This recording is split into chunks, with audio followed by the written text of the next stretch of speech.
Hello good morning friends. வாங்க இன்றைக்கி நம்ம எம்வி விலாக்ஸ் ஆஃப் மலர்விழி சேனலில் பார்க்க போகிறது என்ன தெரியுமா? அதை பாருங்கள். இது என்ன தெரியுதா? தூதுவளை இலைங்க.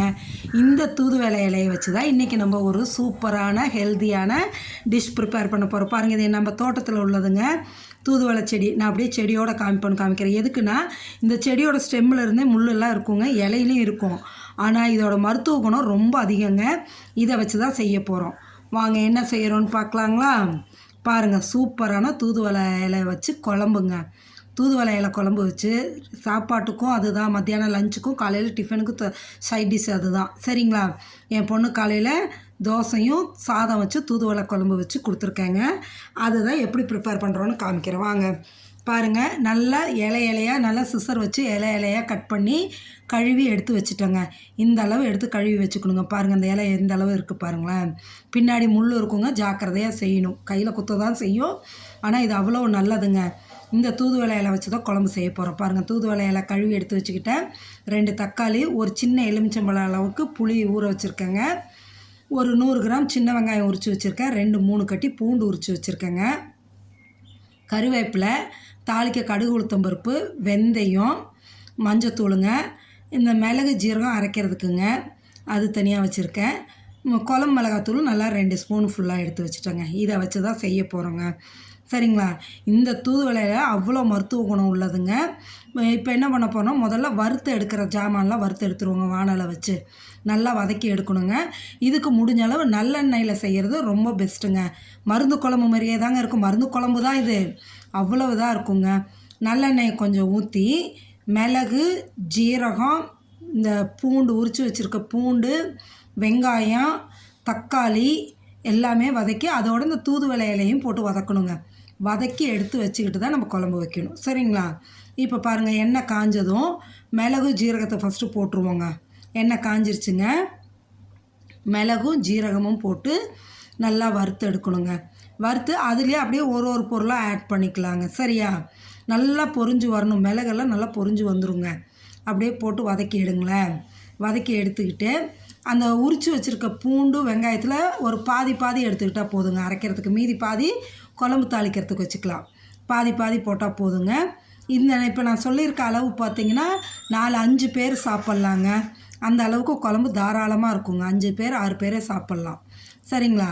நான் வந்து காலையில் தோசைக்கையோ இட்லிக்கு எது செஞ்சாலும் டிஃபனுக்கு இதை தான் தொட்டுக்க வச்சுருவாங்க சைட் டிஷ்ஷாக.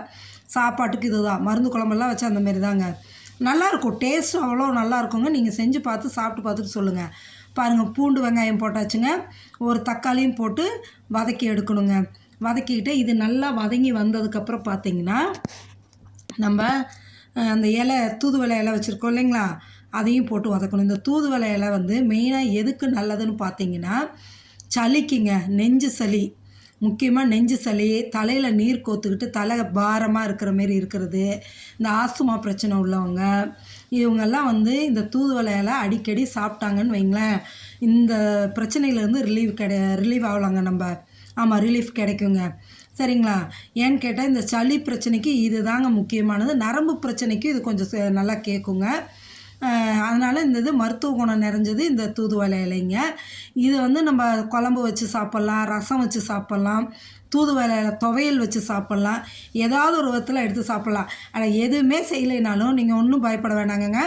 கொஞ்சோண்டு மிளகு, ஒரு 5-6 பூண்டு பல், கொஞ்சம் தூதுவளை இலை, சின்ன வெங்காயம் போட்டு நல்லா எண்ணெயில் வதக்கி எடுத்துகிட்டு அப்படியே சாப்பிட்லாங்க.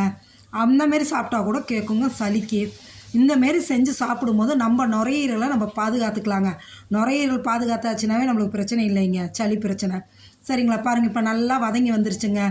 எல்லாமே பூண்டு வெங்காயம் தக்காளி எல்லாம் வதங்கி வந்துச்சா, எடுத்து வச்சுட்டு அதே வானலில் திரும்ப கொஞ்சம் நல்லெண்ணெய் ஊற்றி கடுகு வெந்தயத்தை போட்டு வெங்காயம் பூண்டு போட்டு வதக்கிட்டேங்க. அதை காமிக்க விட்டுட்டேன். வெங்காயம் பூண்டு போட்டு வதக்கி தக்காளி ஒன்று வச்சுருந்தோம் இல்லையா, அதையும் நறுக்கி போட்டு வதக்கியாச்சுங்க. வதக்கிக்கிட்டு இப்போ என்ன பண்ணுன்னா, புளி வச்சுருக்கோம்ல, ஒரு சின்ன எலுமிச்சம்பழம் அளவு புளி, அதை வந்து கரைச்சி ஊற்றிடுங்க. வடித்து ஊற்றிட்டு எடுத்து வச்சுருக்க மஞ்சத்தூளும் மிளகாத்தூளையும் போட்டுருங்க.